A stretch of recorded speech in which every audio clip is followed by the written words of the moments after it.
Bonjour à tous.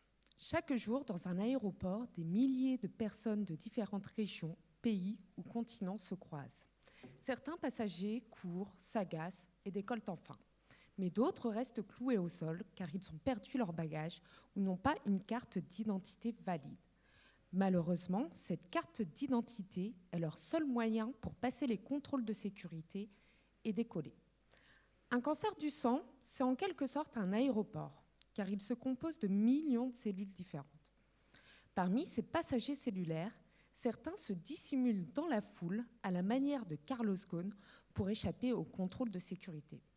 Alors pour ceux qui ne connaissent pas ou qui ne se rappellent plus qui est Carlos Ghosn, c'était l'ancien patron de Renault-Nissan, fugitif, qui a berné les contrôles de sécurité à l'aéroport en se cachant dans une malle pour s'évader du Japon.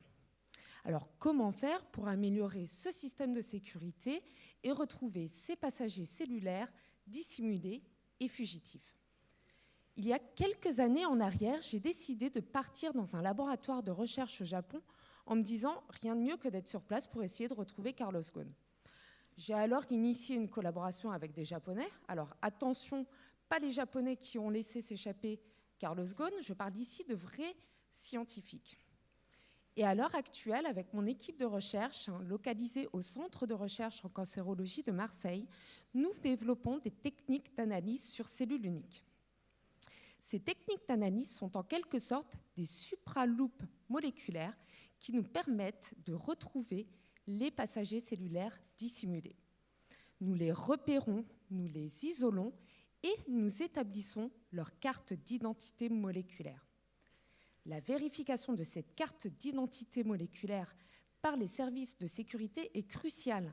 Elle permet de savoir si ces passagers cellulaires dissimulés et fugitifs ne vont pas être un frein à la guérison. Plus particulièrement, nous avons montré que ces passagers cellulaires présentaient une empreinte particulière, empreinte marquée par un acteur moléculaire que l'on appelle EZH2, et qui est une enzyme qui permet de modifier l'architecture de notre ADN. Nous avons pu montrer qu'un ciblage spécifique de ZH2 permettait de tuer les cellules cancéreuses et de prolonger de manière considérable la survie de souris greffées avec des cellules du cancer du sang. Cette découverte a permis d'ouvrir de nouvelles options thérapeutiques pour les patients présentant des rechutes du cancer du sang. En conclusion, nous avons réussi à retrouver ce cher Carlos Ghosn et à le mettre hors d'état de nuire en montrant que sa carte d'identité était défectueuse. À l'heure actuelle, nous nous efforçons de corriger ces cartes d'identité défectueuses pour permettre enfin aux patients de voyager en toute sérénité. Merci pour votre attention.